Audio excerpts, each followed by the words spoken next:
12월 31일 송구 영신 예배에 참여하신 여러분을 주 예수 그리스도의 이름으로 축복합니다.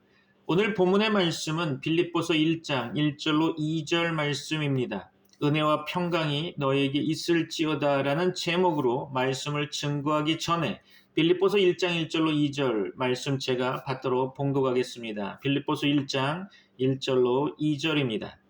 그리스도 예수의 종 바울과 디모데는 그리스도 예수 안에서 빌립보에 사는 모든 성도와 또한 감독들과 집사들에게 편지하노니 하나님 우리 아버지와 주 예수 그리스도로부터 은혜와 평강이 너에게 있을지어다. 아멘. 새해를 맞이하며 드리는 송구 영신 예배는 사실상 전통적인 교회력에서는 찾아볼 수 없었습니다. 이는 감리교 창시자 요한 웨슬레가 1740년에 고안한 제하의 예배가 한국으로 들어와 토착화된 것으로 말할 수 있을 것입니다. 후에 웨슬리는 이 예식을 언약갱신 예배로 개칭해서 보다 시당 고백적인 예배로 준비하면서 이날의 세례를 베풀고 전 회중들에게 초심을 회복하도록 권고했다고 합니다. 웨슬리의 취지는 당시 영국에서 전통적인 12일간의 성탄 축제가 흥청망청 세속적으로 지켜지던 것에서 경건한 성탄 축제를 복원하고자 했던 거죠. 이처럼 송구 영신 예배의 기원은 여전히 성탄 절기와 관련되어 있음을 알 수 있습니다. 하지만 현재 대부분의 한국교회 송구 영신 예배는 성탄 절기와 무관하게 세속 달력과 문화를 반영하여 단순히 한 해를 돌아보고 새해의 축복을 염원하는 내용이 주를 이루고 있는 듯합니다. 심지어 말씀 카드를 제비 뽑아 한 해의 말씀으로 여기는 등 주술적 행위와 이와 유사한 순서들이 덧붙여지는 경우도 쉽게 볼 수 있죠. 성경 말씀 전체가 올해도 나에게 주시는 하나님 말씀이기에 이러한 행위들은 결코 추천하면 안 되는 예배 문화로 봅니다. 한국 교회의 송구 영신 예배는 보다 성경적이고 신학적이면서 역사적 전통들을 반영하여 보다 새롭게 발전할 필요가 있다고 생각됩니다. 그렇다고 한다면 교회력 안에서 송구 영신 예배를 대체할 만한 다른 대안 절기를 좀 찾아보아야겠죠. 그래서 제가 찾아보았습니다. 유대인의 관습에 따라 출생 8일째 되던 날에 할례를 받고 예수라는 이름을 공적으로 받았던 것을 기념하는 예수의 성명절이 훌륭한 대안절기로 보고 있습니다. 이것은 누가복음 2장의 예수 탄생 이야기에 포함된 내용으로 수태고지에서 이미 계시된 이름이지만 할례와 함께 정식으로 그 이름을 부여받은 것을 기념하는 절기인 거죠. 1월 1일은 모든 문화와 전통이 간과할 수 없는 중요한 시간이지만 기독교는 이러한 세속 달력도 예수의 삶과 관련하여 기념하면 어떨까 나름 생각해 보았습니다. 예배의 암흑기였던 중세에도 성경에 기초한 교회력을 개발하려고 했던 노력은 높이 평가할 만합니다. 예수의 성명절은 그 이전부터 기념되다가 16세기 정식으로 교회력에 들어왔다고 합니다. 하지만 시간이 지나면서 로마 카톨릭은 이날을 성모 마리아를 기념하는 날로 삼았고 명칭도 바꿨죠. 반면 개신교는 이것을 그대로 유지해 왔는데 특별히 루터 교회들은 이날을 대대적으로 기념해 왔던 것으로 알고 있습니다. 루터 교회의 교회력은 1월 1일을 예수님의 성명절로 표기하고 민수기 6장 22절로 27절, 시편 67편, 갈라디아서 4장 4절로 7절, 혹은 빌립보서 2장 9절로 13절, 그리고 누가복음 2장 15절로 21절 등의 본문을 읽는 예식이 있다고 합니다. 이 예배의 특징적인 요소는 기도나 찬송에서 예수 생명의 주인, 예수 정의의 태양, 예수 천사들의 기쁨 등과 같은 다양한 별칭들이 많이 나타난다는 거죠. 송구 영신 예배는 한국 교회에 잘 정착된 귀한 예배 유산임에는 이견이 없습니다. 따라서 여기에 예수의 성명절의 의의와 특징들을 잘 담아내서 보완하고 세례와 다양한 행사도 포함된다면 더욱 성경적이고 역사적이며 영적으로도 풍부한 예배가 될 것으로 개인적으로 생각하고 있습니다. 오늘 본문의 말씀을 통해 하나님의 말씀을 상고해 보고자 합니다. 여러분의 삶에 하나님의 은혜가 충만하시기를 축복합니다. 에베소서, 골로새서, 빌레몬서와 함께 바울의 4대 옥중 서신 가운데 하나인 본서 빌립보서는 예수 그리스도의 성품을 저자의 따뜻한 인간미와 풍성하고 깊이 있는 내면의 신앙심으로 가장 잘 승화시킨 책으로 유명합니다. 옥중에서 기록된 것으로는 믿기 어려울 정도로 감사와 찬양, 환희의 기쁨이 넘치게 표현되고 있는 것도 본서 빌립보서의 큰 장점 중 하나로 볼 수 있죠. 이런 점에서 본 서신은 그리스도와의 일치와 연합을 이룬 성도들이 내면의 신앙 인격을 고양시킬 수 있는 좋은 지침서가 될 줄로 믿습니다. 그리스도의 성육신과 십자가 고난, 죽음에 관한 기사는 복음서에서 수없이 반복되고 있죠. 하지만 이런 주님의 성육신 사건과 십자가 죽음을 신학적으로 가장 잘 해설한 것이 바로 본서 빌립보서일 것입니다. 여기서 사도 바울은 예수 그리스도의 본질은 하나님과 동등하다고 말하고 있죠. 하지만 예수님은 스스로를 하나님과 동등하게 여기지 않으시고 인간의 몸을 입고 이 세상에 내려오셨으며 심지어는 보통 인간들보다 더 낮고 비천한 삶을 사셨다고 말할 수 있을 것입니다. 그 분명한 증거가 예수님의 십자가 죽음이죠. 이는 당시 보통 사람들에게서도 흔치 않은 비참한 죽음이었습니다. 이를 통해 바울은 주님의 겸손과 희생 정신을 가르치고 있는 거죠. 주님께서 부활 승천하시고 하나님 보좌 우편에 앉게 된 그 이면에는 이런 주님의 희생과 겸손이 있었던 거죠. 우리는 이 사실을 기억해야 할 것입니다. 그래서 바울 역시 주님과 복음을 위해서는 감옥에 갇히는 것도 마다하지 않았던 거죠. 또 그러기에 그는 옥중에서도 오히려 빌립보 교인들을 향해 위로하고 권면하며 주 안에서 기뻐하라고 가르치고 있는 것입니다. 그리고 주님의 겸손을 본받으라고 당부하고 있죠. 빌립보서 2장 5절 말씀 가운데 너희 안에 이 마음을 품으라 곧 그리스도 예수의 마음이니 아멘. 그렇죠. 낮아지지 않고는 높아질 수 없으며 죽지 않고는 부활이 없다는 본 서신의 핵심 교훈이야말로 하늘 끝까지 높아지려다가 수없이 실패하는 현대인들이 다시 한번 귀 기울여야 할 대목이 아닌가 생각해 봅니다. 오늘 본문을 통해서 하나님의 말씀을 상고해 보고자 하는데요. 오늘의 본문 빌립보서 1장 2절의 말씀을 제목 삼아 하나님의 말씀을 선포하고자 합니다. 다시 한번 읽어보도록 하겠습니다. 하나님 우리 아버지와 주 예수 그리스도로부터 은혜와 평강이 너희에게 있을지어다. 아멘. 이와 유사한 본문으로 시편 23편 6절 말씀도 한번 읽어볼까 합니다. 내 평생의 선하심과 인자하심이 반드시 나를 따르리니 내가 여호와의 집에 영원히 살리로다. 아멘. 오늘 보게 된 본문 2절의 말씀에서 바울은 그의 편지를 받은 빌립보 교회와 성도들에게 하나님 우리 아버지와 주 예수 그리스도로부터 은혜와 평강이 너에게 있을지어다 라고 축복하고 있죠. 영어 번역서 NASB 버전으로 보면 Grace to you and peace from God our Father and the Lord Jesus Christ 라고 축복하고 있습니다.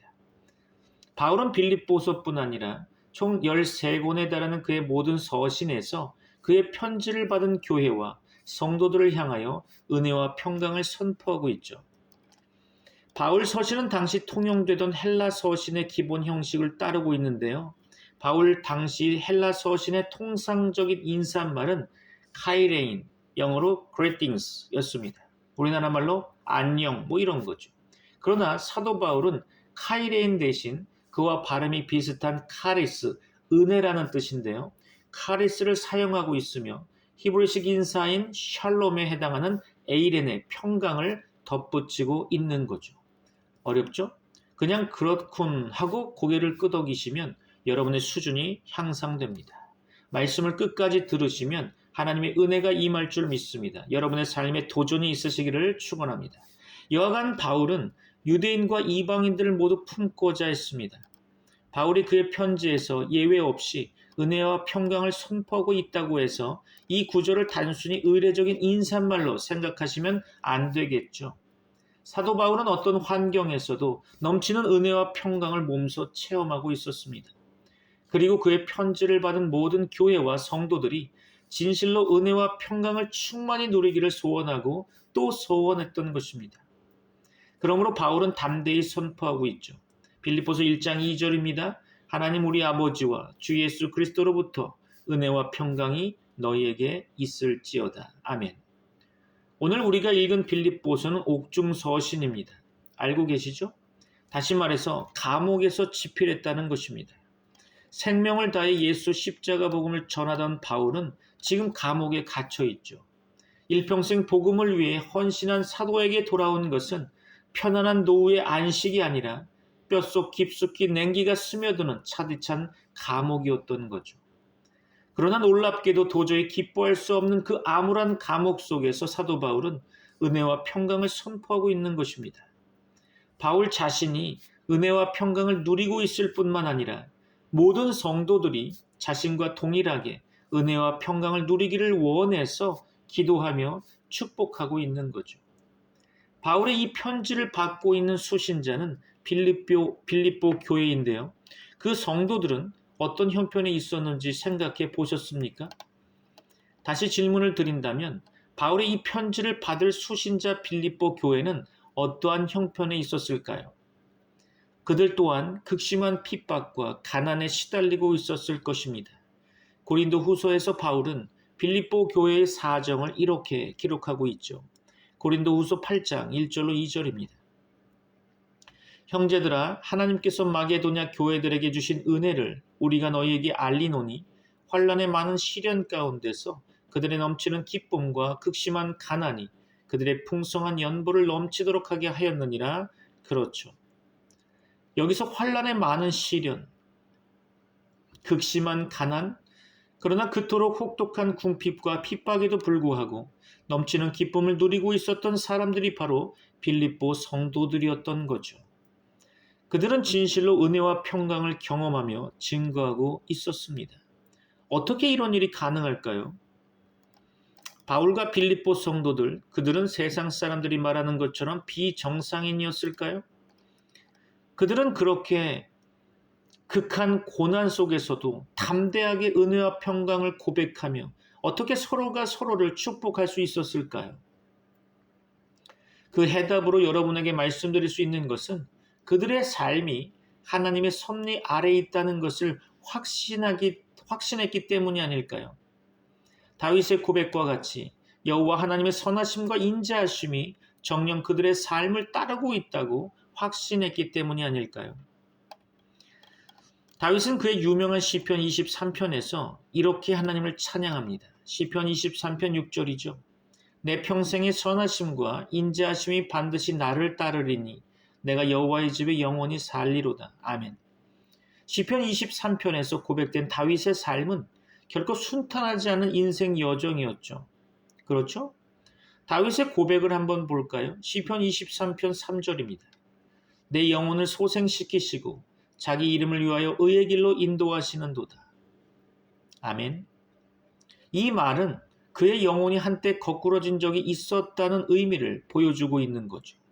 그러나 죽은 것 같았던 그의 영혼을 소생시키시고 의의 길로 인도하시는 그 하나님. 그분은 우리의 경배의 대상이 되십니다. 이어서 다윗은 고백하죠. 내가 사망의 음침한 골짜기로 다닐지라도. 다윗은 지금 골짜기에 갇혀 있는 거죠. 음침한 골짜기, 그것도 사망의 그림자가 아른거리는 위험한 골짜기이며 깊은 어둠의 골짜기였을 것입니다. 그러나 다윗은 그 위태로운 골짜기에서도 여전히 하나님께서 그와 함께 하신다고 고백하며 주의 지팡이와 막대기가 여전히 그를 안위하고 계신다고 찬양하고 있는 것입니다. 주께서 내 원수의 목전에서, 그렇죠, 그 죽음의 골짜기에서 원수들은 호시탐탐 그의 목숨을 노리고 있었던 거죠. 수많은 함정을 파고 그가 빠지기만을 기다리며 그의 생명을 취하기 위해 온갖 모함과 위협을 불사하고 있었던 현실을 마주하게 된 거죠. 그러나 다윗은 원수의 목전에서 그에게 식탁을 베푸시는 그 하나님, 그의 머리에 기름을 부으시는 그 하나님을 찬양하고 있는 것입니다. 어떻게 사망의 음침한 골짜기에서 주를 찬양할 수 있었을까요? 어떻게 원수의 목전에서 그의 잔이 넘친다고 고백할 수 있었을까요? 그가 여호와의 선하심과 인자하심을 확신했기 때문이 아닐까요? 그의 잔이 철철 넘치도록 은혜를 부어주시는 여호와 하나님의 선하심과 인자하심을 굳게 믿었기 때문일 것입니다. 하나님의 선하심이란 무엇일까요? 선하심이라는 히브리어 단어는 토브입니다. 굳이 알 필요는 없겠지만 알아두셔도 나쁘지 않겠죠? 이 단어가 처음 사용된 것은 성경을 보니까 창세기 1장이었습니다. 하나님께서 천지를 창조하시고 보시기에 심히 좋았더라 라는 표현이 나오죠. 이 단어가 바로 히브리어로 토브입니다. 즉 하나님께서 계획하신 그대로 천지가 창조된 것을 보시고 하나님께서는 좋았더라, 즉 토브라고 표현하신 거죠. 그러므로 하나님의 선하심은 하나님께서 계획하시고 목적하신 그대로 이루어지는 것을 의미한다고 봅니다. 다윗은 그의 인생을 향한 하나님의 계획을 믿었던 거죠. 그의 삶에 섭리하신 하나님의 토브를 신뢰했던 것입니다. 비록 사망의 음침한 골짜기로 다닐지라도, 원수들이 호시탐탐 그의 생명을 노릴지라도 마침내 그의 삶에 간섭하셔서 계획하시고 목적하신 바를 그대로 이루어 나가시는 하나님의 그 보호하심과 역사하심을 믿었던 거죠. 여러분의 믿음은 어떻습니까? 성경 속에서 하나님의 선하심은 하나님의 인자하심과 짝을 이루고 있죠. 인자하심 곧 히브리어로 헤세드라고 발음하는데요. 그 의미는 하나님의 백성을 향한 하나님의 언약적 사랑을 뜻하는 것입니다. 하나님의 자녀를 결코 포기할 수 없는 아버지 하나님의 그 무한하신 사랑, 바로 십자가 사랑을 말하는 거죠. 내 평생의 선하심과 인자하심이 반드시 나를 따르리니. 그렇죠? 아멘이시죠. 다윗은 여호와 하나님의 토브와 헤세드, 즉 하나님 아버지의 선하심과 인자하심이 언제나 그를 따르고 있다고 고백하고 있습니다. 여기에서 따르리니라는 말은 추적하다, 뒤쫓다라는 의미를 가지고 있는데요. 사망의 음침한 골짜기, 지금 원수들은 집요하게 다윗의 뒤를 추적하고 있는 것입니다. 그의 뒤를 쫓으며 호시탐탐 그의 목숨을 노리고 있죠. 그러나 다윗은 지금 그의 생명을 위협하는 원수들이 그의 뒤를 또 뒤쫓고 있는 것이 아니라 하나님께서 그의 뒤를 따르고 있다고 신앙 고백을 하고 있는 거죠. 마치 그의 뒤를 바짝 따라붙어서 추적하듯이 밀착해서 그를 지키고 있다고 고백하고 있는 것입니다. 우리 연약한 인생길을 바짝 추적하듯이 나의 뒤를 따라오사 베푸시는 주의 사랑 그리고 그의 선하심과 인자하심을 기억하시기 바랍니다. 그러므로 다윗은 하나님의 보호하심과 하나님의 구원을 확신하며 이렇게 찬양하고 있죠. 시편 23편입니다. 다 같이 한번 볼까요? 시편 23편이요. 여호와는 나의 목자시니 내게 부족함이 없으리로다. 그가 나를 푸른 풀밭에 놓이시며 쉴만한 물가로 인도하시는도다. 내 영혼을 소생시키시고 자기 이름을 위하여 의의 길로 인도하시는도다. 내가 사망의 음침한 골짜기로 다닐지라도 해를 두려워하지 않을 것은 주께서 나와 함께 하심이라. 주의 지팡이와 막대기가 나를 안위하시나이다. 주께서 내 원수의 목전에서 내게 상을 차려주시고 기름을 내 머리에 부으셨으니 내 잔이 넘치나이다. 내 평생의 선하심과 인자하심이 반드시 나를 따르리니 내가 여호와의 집에 영원히 살리로다. 아멘. 그렇죠. 하나님의 선하심과 인자하심을 확신하며 찬양했던 다윗처럼 사망의 음침한 골짜기 속에서도 하나님의 은혜 가운데 평강을 누렸던 그 다윗처럼 바울 사도는 지금 옥중에서 아버지 하나님의 은혜와 평강을 증거하고 있는 것입니다. 그리고 그 은혜와 평강을 빌립보 성도들과 나누고 있는 거죠. 바울은 이렇게 고백합니다. 빌립보서 1장 7절이죠.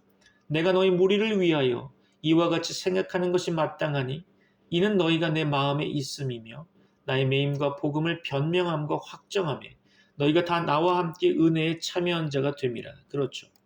복음을 위해 수고하다가 감옥에 갇힌 바울이 그리고 바울과 같이 십자가의 멍에를 함께 메고 전진했던 빌립보 성도들 가운데 바울은 빌립보 성도들이 그와 함께 은혜에 참여했다고 말하고 있는 거죠.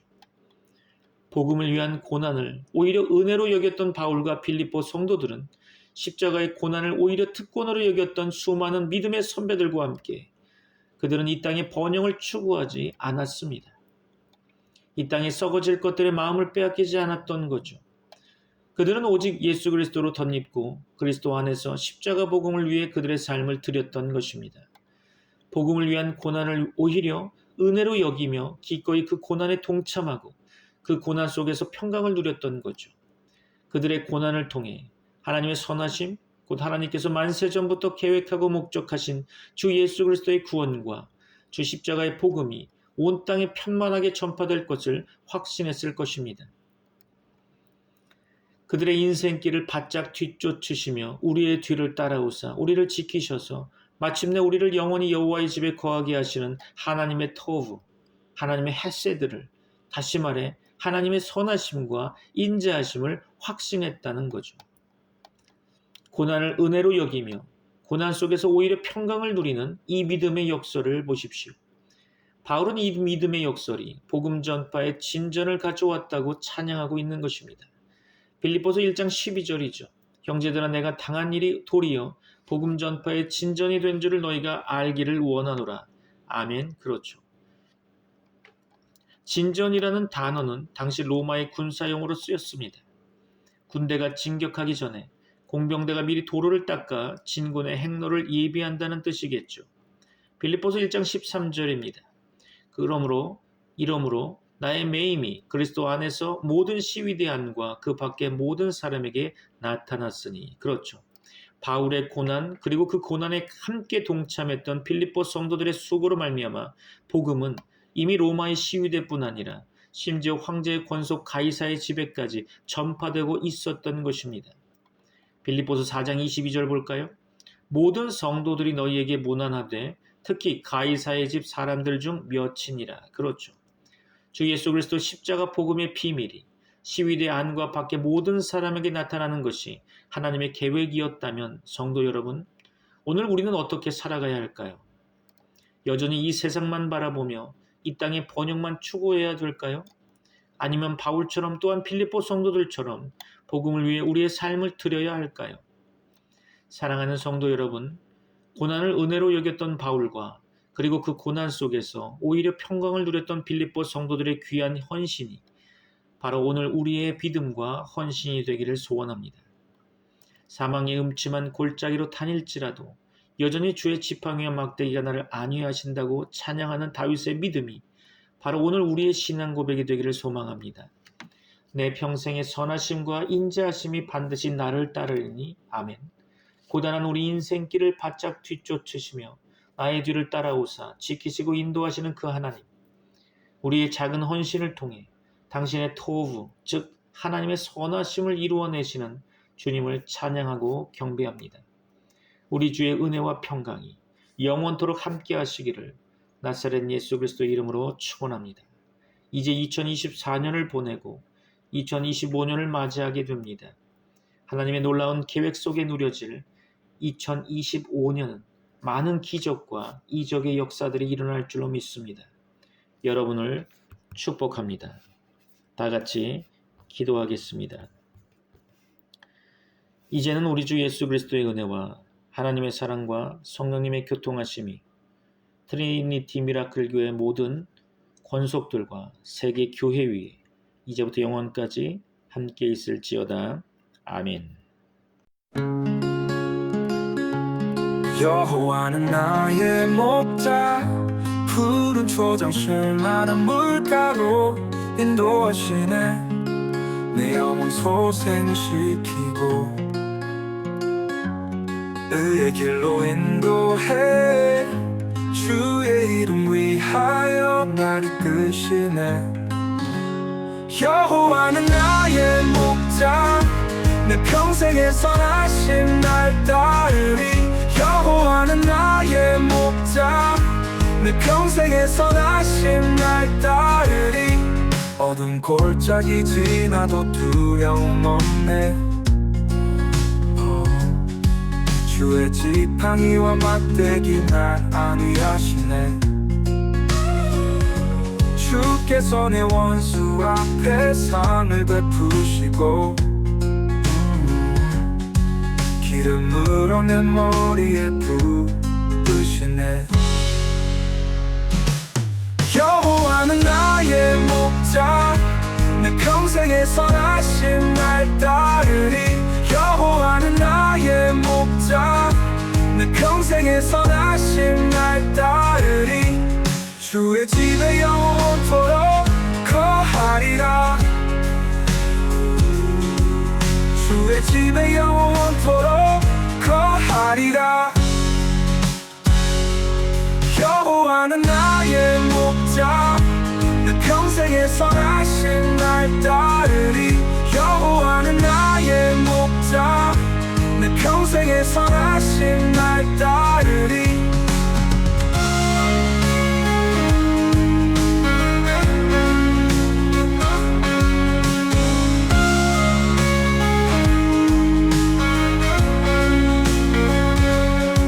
어둠 골짜기 지나도 두려움 없네. 주의 지팡이와 막대기 날 안위하시네. 주께서 내 원수 앞에 상을 베푸시고 기름으로 내 머리에 부으시네. 주의 집에 영원토록 거하리라. 주의 집에 영원토록 거하리라. 여호와는 나의 목자, 내게 부족함 없네. 내 평생의 선하심 날 따르리.